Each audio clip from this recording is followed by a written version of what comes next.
Hi guys, ನೀವು ಇನ್ಮೇಲೆ ಯೂಟ್ಯೂಬಿಂದ ಜಾಸ್ತಿ ದುಡ್ಡನ್ನು ಅರ್ನಿಂಗ್ಸನ್ನು ಮಾಡ್ಬೋದು. ಈಗ ನೀವು ಯೂಟ್ಯೂಬ್ ಸ್ಟುಡಿಯೋನ ಓಪನ್ ಮಾಡ್ಕೊಂಡಾಗ ಎಲ್ಲರಿಗೂ ಕೂಡ ಈ ಥರ ನೋಟಿಫಿಕೇಷನ್ ಬಂದಿರುತ್ತೆ. ಈಗ ನಿಮಗೆ ಸ್ಕ್ರೀನ್ ಮೇಲೆ ಕಾಣ್ತಾ ಇದೆ ಅಲ್ವಾ. ಯಾರ್ಯಾರಿಗೆಲ್ಲ ನೋಟಿಫಿಕೇಷನ್ ಬಂದಿಲ್ಲ ಅವರು ಯಾವುದೇ ರೀತಿ ಭಯಪಡೋ ಅವಶ್ಯಕತೆ ಇಲ್ಲ. ಸ್ವಲ್ಪ ದಿನ ನಂತರ ಕೂಡ ನಿಮಗೆ ಬರ್ಬೋದು. ಬಂದ ನಂತರ ನೀವು ಏನು ಮಾಡಬೇಕು ಅಂತಂದರೆ ಆ ಒಂದು ಸೆಟ್ಟಿಂಗ್ಸನ್ನು ಆನ್ ಮಾಡ್ಕೊಳ್ಬೇಕು. ಈಗ ನಿಮಗೆ ಸ್ಕ್ರೀನ್ ಮೇಲೆ ಕಾಣಿಸ್ತಾ ಇದೆ ಅಲ್ವಾ, stand out to advertiser for opportunities to earn more ಅಂತ ಇದೆ. ಇದ್ರ ಮೇಗಡೆ ಕ್ಲಿಕ್ ಮಾಡಿಕೊಂಡು ಕೂಡ ನೀವು ಆ ಒಂದು ಸೆಟ್ಟಿಂಗ್ಸನ್ನು ಆನ್ ಮಾಡ್ಕೊಳ್ಬೋದು.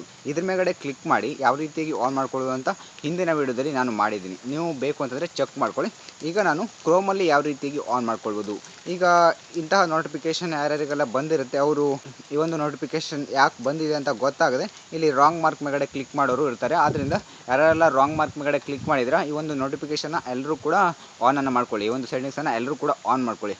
ಆದ್ದರಿಂದ ಈ ಒಂದು ರಾಂಗ್ ಮಾರ್ಕ್ ಮೇಗಡೆ ಕ್ಲಿಕ್ ಮಾಡಿದರೂ ಕೂಡ ನೀವು ಕ್ರೋಮಲ್ಲಿ ಹೋಗಿ ಆನನ್ನು ಮಾಡ್ಕೊಳ್ಬೋದು. ಈ ಸೆಟ್ಟಿಂಗ್ಸನ್ನು ಕ್ರೋಮಲ್ಲಿ ಯಾವ ರೀತಿಯಾಗಿ ಆನ್ ಮಾಡ್ಕೊಳ್ಳೋದು ಅಂತ ಈಗ ತಿಳಿಸ್ಕೊಡ್ತೀನಿ. ಅದಕ್ಕಿಂತ ಮೊದಲು ನೀವು ನೋಡ್ತಾ ಇರೋದು ಬದ್ರಿನಾಯಕ್ ಯೂಟ್ಯೂಬ್ ಚಾನಲ್. ಫಸ್ಟ್ ಟೈಮ್ ನೋಡ್ತಾ ಇದ್ದರೆ ಸಬ್ಸ್ಕ್ರೈಬ್ ಮಾಡ್ಕೊಳ್ಳಿ. ನೀವೇನಾದರೂ ಈ ಒಂದು ವೀಡಿಯೋನ ಫೇಸ್ಬುಕ್ಕಲ್ಲಿ ನೋಡ್ತಾ ಇದ್ದರೆ ಪೇಜನ್ನು ಫಾಲೋ ಮಾಡಿ. ಈ ಒಂದು ಸೆಟ್ಟಿಂಗ್ಸನ್ನು ಎಲ್ಲರೂ ಕೂಡ ಆನ್ ಮಾಡ್ಕೊಳ್ಳಿ. ಇದರಿಂದ ನಿಮ್ಮ ಯೂಟ್ಯೂಬ್ ಚಾನಲಲ್ಲಿ ಅರ್ನಿಂಗ್ಸ್ ಜಾಸ್ತಿ ಆಗುತ್ತೆ. ಫ್ರೆಂಡ್ಸ್, ಮೊದಲು ನೀವು ಕ್ರೋಮಲ್ಲಿ ನಿಮ್ಮ ಯೂಟ್ಯೂಬ್ ಚಾನಲ್ ಮೂಲಕ ಲಾಗಿನನ್ನು ಮಾಡ್ಕೊಳ್ಳಿ. ಈಗ ನಾನು ಲಾಗಿನನ್ನು ಮಾಡ್ಕೊಂಡಿದ್ದೀನಿ. ಲಾಗಿನ್ ಮಾಡಿದಾಗ ನಿಮಗೆ ಈ ರೀತಿ ಇಂಟರ್ಫೇಸ್ ಬರುತ್ತಲ್ವ. ನಿಮಗೆ ಲಾಗಿನ್ ಮಾಡೋದು ಗೊತ್ತಿಲ್ಲ ಅಂತಂದರೆ ಕಾಮೆಂಟನ್ನು ಮಾಡಿ ಯಾವ ರೀತಿಯಾಗಿ ನಿಮ್ಮ ಚಾನಲನ್ನು ಕ್ರೋಮಲ್ಲಿ ಲಾಗಿನ್ ಮಾಡ್ಕೊಳ್ಳೋದು ಅಂತ ಕೂಡ ನಿಮಗೆ ಹೇಳ್ಕೊಡ್ತೀನಿ ಆಯಿತಾ. ಆಲ್ರೆಡಿ ಮೊದಲು ಕೂಡ ವೀಡಿಯೋಸನ್ನು ಮಾಡಿದ್ದೀನಿ ತುಂಬ ದಿನಗಳ ಹಿಂದೆ. ನಿಮಗೆ ಮತ್ತೆ ಬೇಕು ಅಂತಂದರೆ ಮಾಡಿ ಅಪ್ಲೋಡನ್ನು ಮಾಡ್ತೀನಿ. ನೀವು ಓಪನ್ ಮಾಡ್ಕೊಂಡಾಗ ಈ ರೀತಿ ಇಂಟರ್ಫೇಸ್ ಬರುತ್ತೆ. ಕೆಳಗಡೆ ನೋಡಿ ಸೆಟ್ಟಿಂಗ್ಸ್ ಅಂತ ಇರುತ್ತೆ. ಸ್ವಲ್ಪ ಝೂಮ್ ಮಾಡ್ತೀನಿ ನೋಡಿ. ಸೆಟ್ಟಿಂಗ್ಸ್ ಅಂತ ಇದೆ. ಈ ಒಂದು ಸೆಟ್ಟಿಂಗ್ಸ್ ಅಂತ ಕಾಣಿಸ್ತಾ ಇದೆಯಲ್ವ, ಸೆಟ್ಟಿಂಗ್ಸ್ ಅಂತ ಕಾಣಿಸ್ತಾ ಇಲ್ಲ, ಸೆಟ್ಟಿಂಗ್ಸ್ ಸಿಂಬಾಲ್ ಇದೆ. ಅದ್ರ ಮೇಗಡೆ ಕ್ಲಿಕ್ ಮಾಡಿ. ಅದ್ರ ಮೇಗಡೆ ಕ್ಲಿಕ್ ಮಾಡಿದಾಗ ನಿಮಗೆ ಈ ರೀತಿ ಇಂಟರ್ಫೇಸ್ ಬರುತ್ತೆ. ಇಲ್ಲಿ ಸೆಟ್ಟಿಂಗ್ಸ್ ಅಂತ ಬರುತ್ತೆ. ಹಾಗೆ ಇಲ್ಲಿ ಕೆಳಗಡೆ ಸುಮಾರು ಆಪ್ಷನ್ಸ್ಗಳು ಇದ್ದಾವೆ. ಜನರಲ್, ಚಾನಲ್, ಅಪ್ಲೋಡ್ ಡೆಫಾಲ್ಟ್ ಎಲ್ಲ ಕೂಡ ಇದೆ. ಅಲ್ಲಿ ಸೆಕೆಂಡ್ ಆಪ್ಷನ್ ಚಾನಲ್ ಮೇಗಡೆ ಕ್ಲಿಕ್ ಮಾಡಿ. ಚಾನಲ್ ಮೇಗಡೆ ಕ್ಲಿಕ್ ಮಾಡಿದಾಗ ನಿಮಗೆ ಇಲ್ಲಿ 3 ಆಪ್ಷನ್ಸ್ಗಳು ಬರ್ತವೆ. ಬೇಸಿಕ್ ಇನ್ಫಾರ್ಮೇಷನ್, ಅಡ್ವಾನ್ಸ್ಡ್ ಸೆಟ್ಟಿಂಗ್ಸ್ ಹಾಗೆ ಫೀಚರ್ಸ್ ಎಲಿಜಿಬಿಲಿಟಿ ಅಂತ ಇದೆ. ಮಿಡ್ಲ್ ಆಪ್ಷನ್ ಇದೆ ನೋಡಿ, ಅಡ್ವಾನ್ಸ್ಡ್ ಸೆಟ್ಟಿಂಗ್ಸ್. ಅದ್ರ ಮೇಗಡೆ ಕ್ಲಿಕ್ ಮಾಡಿ. ಅದ್ರ ಮೇಗಡೆ ಕ್ಲಿಕ್ ಮಾಡಿದಾಗ ನಿಮಗೆ ಈ ರೀತಿ ಇಂಟರ್ಫೇಸ್ ಬರುತ್ತೆ. ಇಲ್ಲಿ ಕೆಳಗಡೆ ಸ್ವಲ್ಪ ಸ್ಕ್ರೋಲ್ ಮಾಡಿ. ಸ್ಕ್ರೋಲ್ ಮಾಡಿದಾಗ ಚಾನಲ್ ಇನ್ಸ್ಟಾಲ್ ಆ್ಯಂಡ್ ಶೇರಿಂಗ್ ಅಂತ ಇದೆ. ಅದ್ರ ಕೆಳಗಡೆ ಒಂದು ಬಾಕ್ಸ್ ಇದೆ.